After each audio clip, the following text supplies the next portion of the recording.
நமச்சிவாய வாழ்க. நாதந்தாள் வாழ்க. இமைப்பொழுதும் என் நெஞ்சில் நீங்காதான் தாழ் வாழ்க. வாழ்க வளமுடன். அனைவருக்கும் இனிய வணக்கங்கள்.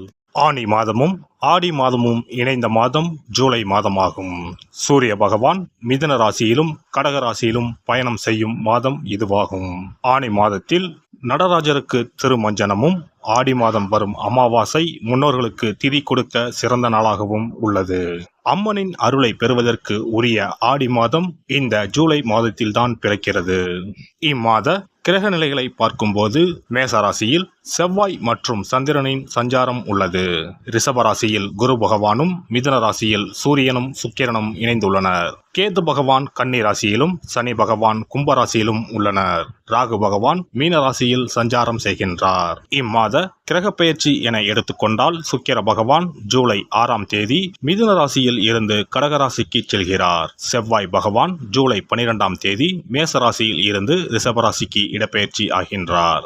ஏற்கனவே ரிஷபத்தில் சஞ்சாரிக்கும் குரு பகவானுடன் செவ்வாய் பகவான் இணைந்து குருமங்கள யோகத்தை உண்டாக்குகிறார். அதே சமயம் இந்த ஜூலை மாதம் 16ஆம் தேதி இரவு 17ஆம் தேதி அதிகாலையில் சூரிய பகவான் மிதுன ராசியில் இருந்து பெயர்ச்சியாகி கடகராசியில் சஞ்சாரம் செய்கின்றார். இது ஆடி தமிழ் மாத பிறப்பை குறிக்கும். ஜூலை 19ஆம் தேதி புதன் பகவான் கடகராசியில் இருந்து சிம்மராசிக்கு பெயர்ச்சியாகின்றார். சுக்கிர பகவான் ஜூலை 31ஆம் தேதி சிம்ம ராசிக்கு பெயர்ச்சியாகின்றார். சந்திர பகவான் ஜூலை 1ஆம் தேதி அஸ்வினி நட்சத்திரம் மேசராசியில் இருந்து தன் பயணத்தை ஆரம்பிக்கிறார். இந்த கிரக பெயர்ச்சி மற்றும் சஞ்சாரத்தால் உங்கள் வாழ்வில் ஏற்படக்கூடிய சுப மற்றும் அசுப பலன்கள் என்ன என்பதனை பற்றி காண்போம்.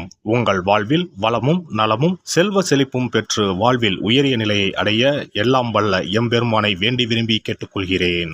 கன்னி ராசி அன்பர்களே, இந்த மாதம் எதிர்ப்புகள் அகலும். பகை விலகி எதிலும் வெற்றி கிடைக்கும். தன்னம்பிக்கை அதிகரிக்கும். வழக்குகளில் சாதகமான போக்கு காணப்படும். நன்மை தீமைகளை பற்றி கவலைப்படாமல் எதையும் துணிச்சலாக செய்து முடிப்பீர்கள். உத்தியோகத்தில் இருப்பவர்களுக்கு வீண் அலைச்சல் குறையும். எடுத்த காரியத்தை வெற்றியுடன் செய்து முடிப்பீர்கள். எண்ணப்படி எல்லாம் நடக்கும். தொழில் வியாபாரத்தில் இருந்த போட்டிகள் குறையும். உங்களது செயல்களுக்கு தடை ஏற்படுத்தியவர்கள் தாமாகவே விலகிவிடுவார்கள். பணவரத்து கூடும். தொழிலை விரிவாக்கம் செய்வதற்கான முயற்சிகளில் ஈடுபடுவீர்கள். குடும்பத்தில் இருந்த மன வருத்தங்கள் மாறி சுமூகமான நிலை உண்டாகும். கணவன் மனைவிக்கு இடையே இருந்த இடைவெளி குறையும். வீட்டில் சுபகாரியங்கள் நடக்கும். திருமண முயற்சி கைகூடும். பிள்ளைகளால் பெருமை உண்டாகும். பெண்கள் சாதக பாதகங்களை பற்றி கவலைப்படாமல் எந்த காரியத்தையும் துணிச்சலாக செய்து முடிப்பீர்கள். எதிர்ப்புகள் விலகும். கலைத்துறையினரை பொறுத்தவரை பேச்சு திறமையால் காரியங்களை சாதகமாக செய்து முடிப்பீர்கள். பயணங்கள் செல்ல நேரலாம். வீண் வாக்குவாதங்களை தவிர்ப்பது நல்லது. காரிய தாமதம் ஏற்பட்டாலும் சாதகமான பலன் கிடைக்கும். அரசியல் துறையினருக்கு எதிர்பார்த்த காரியங்கள் தடைகள் இன்றி முடியும். எதிர்ப்புகள் மறையும். பகை பாராட்டியவர்கள் பகையை மறந்து நட்பு கரம் நீட்டுவார்கள். நீண்ட நாட்களாக இருந்து வந்த பிரச்சனைகள் குறையும். மன உறுதி அதிகரிக்கும். மாணவர்களுக்கு போட்டிகள் குறையும். எதிலும் வெற்றி பெற வேண்டும் என்ற எண்ணம் தோன்றும். கல்வியில் முன்னேற்றம் காண்பீர்கள். நட்சத்திர பலன்கள். உத்திரம் நட்சத்திரம். இந்த மாதம் வீண் அலைச்சல் உண்டாகும். மற்றவர்களுக்கு உதவி செய்வதில் ஆர்வம் ஏற்படும். வாக்கு வன்மையால் அனுகூலம் உண்டாகும். எந்த காரியத்தையும் யோசித்து செய்வது நல்லது. பணம் சார்ந்த கஷ்டங்கள் குறையும். காரிய வெற்றியும் நன்மையும் உண்டாகும். அஸ்தம் நட்சத்திரம். இந்த மாதம் காரிய அனுகூலம் உண்டாகும். எடுத்த காரியத்தை திறமையாக செய்து முடிக்க தேவையான உதவிகள் கிடைக்கும். சுய நம்பிக்கை அதிகரிக்கும். புத்தி தெளிவு உண்டாகும். எந்த பிரச்சனையும் எதிர்கொள்ளும் தைரியம் உண்டாகும். சித்திரை நட்சத்திரம். இந்த மாதம் மனதை கவலை கொள்ளச் செய்த பிரச்சனைகளில் எதிர்பாராத திருப்பங்கள் ஏற்பட்டு சாதகமான பலன் கிடைக்க பெறலாம். தொழில் வியாபாரம் முன்னேற்ற பாதையில் செல்லும். சிறப்பாக செயல்பட முடியும் என்ற நம்பிக்கை ஏற்படும்.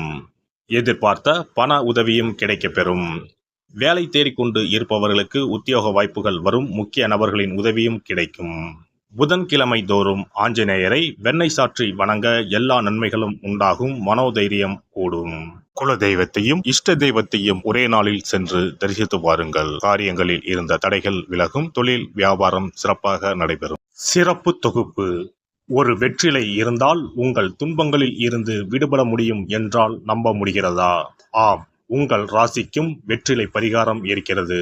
அவற்றிற்கான வழிபாட்டு முறைகள் பற்றி காண்போம். பண்டிகை, திருவிழா, வீட்டில் விசேஷம் என்றால் வெற்றிலை பாக்கு வைத்து உறவினர்களை அழைப்பது வழக்கம். வெற்றிலையும் பாக்கும் மகாலட்சுமியின் அம்சங்களாகும். 12 ராசிக்காரர்களுக்கும் வெற்றிலையின் மூலம் பரிகாரம் செய்ய கவலைகள் தீரும் என்பது நம்பிக்கை. வெற்றிலையின் நுனியில் லட்சுமியும், நடுவில் சரஸ்வதியும், காம்பில் பார்வதி தேவியும் வசிக்கின்றனர். மகாவிஷ்ணுவும், பிரம்மாவும், சிவனும், சுக்கிரனும் கூட வெற்றிலையில் வாசம் செய்கின்றனர். எனவேதான் பூஜை மற்றும் திருமணம் சுபமாக நடக்க வேண்டும் என்பதற்காக வெற்றிலை பாக்கு படைக்கப்படுகிறது. துன்பம் விலக உங்க ராசியின்படி இந்த மாதிரி வெற்றிலை பரிகாரம் செய்யுங்கள். வெற்றிலை பரிகாரத்தில் எல்லோரும் ஒரே மாதிரியான பரிகாரத்தை செய்தால் பலன் தராது. அவரவர் ராசிக்கு தகுந்தபடி சில இஷ்ட தெய்வங்களையும் சில கிரக தெய்வங்களையும் பொறுத்து உங்களுடைய பரிகாரத்தை மாற்றிக்கொள்ள வேண்டும். அப்போதுதான் உங்களுக்கு என்ன கஷ்டமோ அது சரியாக நீங்கி உங்களுக்கு நல்ல பலன்கள் கிடைக்கும். உங்களுடைய ராசியின்படி வெற்றிலையில் குறிப்பிட்ட கிழமையில் பரிகாரம் செய்தால் உங்கள் துன்பம் விலகும், பிரச்சனைகள் தீரும். மேசராசி அன்பர்கள் செவ்வாய்க்கிழமைகளில் வெற்றிலையில் மாம்பழம் வைத்து முருகப்பெருமானுக்கு நெய்வேத்தியம் செய்துவிட்டு அந்த பழத்தை உண்டால் அனைத்து கஷ்டங்களும் நீங்கும். ரிஷபராசி அன்பர்கள் செவ்வாய்தோறும் வெற்றிலையில் மிளகு வைத்து வழிபாடு நடத்தினால் துன்பங்கள் அனைத்தும் தீரும். மிதுன ராசி அன்பர்கள் புதன்கிழமைகளில் வெற்றிலையில் மிளகு வைத்து இஷ்ட தெய்வத்தை வழிபடவும். பின்னர் அதையே பிரசாதமாக சாப்பிட்டால் துன்பங்கள் எல்லாம் நீங்கும். கடகராசி அன்பர்கள் வெள்ளிக்கிழமை தோறும் வெற்றிலையில் மாதுளை பழத்தை வைத்து காளியை வழிபாடு செய்து பின்னர் அந்த மாதுளை பழத்தை சாப்பிட்டால் துன்பங்கள் நீங்கும். சிம்மராசி அன்பர்கள் வியாழக்கிழமைகளில் வெற்றிலையில் வாழைப்பழத்தை வைத்து இஷ்ட தெய்வத்தை வழிபடலாம். பின்னர் அந்த பழத்தை பிரசாதமாக உண்டால் கஷ்டங்கள் நீங்கும்.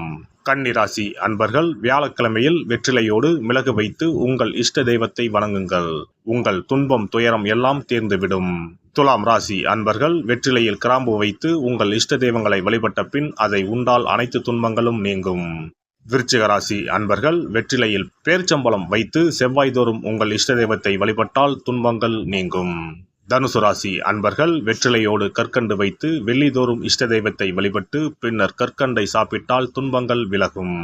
மகர ராசி அன்பர்கள் வெற்றிலையோடு அச்சு வெல்லம் வைத்து வெள்ளிதோறும் காளியை வழிபட்டால் துன்பங்கள் துயரங்கள் நீங்கும். கும்பராசி அன்பர்கள் வெற்றிலையோடு நெய் வைத்து சனிக்கிழமைகளில் காளி தெய்வத்தை வழிபட்டால் உங்கள் துன்பங்கள் எல்லாம் தீரும். மீனராசி அன்பர்கள் வெற்றிலையோடு சர்க்கரை வைத்து ஞாயிறு தோறும் இஷ்ட தெய்வத்தை வழிபட்டால் துன்பங்கள் எல்லாம் விலகும். எல்லாம் வல்ல இறையருளால் நீங்களும் உங்கள் அன்பு குடும்பமும் உடல் நலம், நீலாயுள், நிறை செல்வம், உயர் புகழ், மெய்ஞானம் ஓங்கி வாழ்க வளமுடன். இந்த வீடியோ பதிவு உங்களுக்கு பிடித்திருந்தால் லைக் பண்ணுங்க, கமெண்ட் பண்ணுங்க, ஷேர் பண்ணுங்க, மறக்காம சப்ஸ்கிரைப் பண்ணுங்க, பக்கத்துல இருக்கிற பெல் பட்டனை கிளிக் பண்ணுங்க. நன்றி, வணக்கம். ஓம் நமச்சிவாய, சிவாய நம.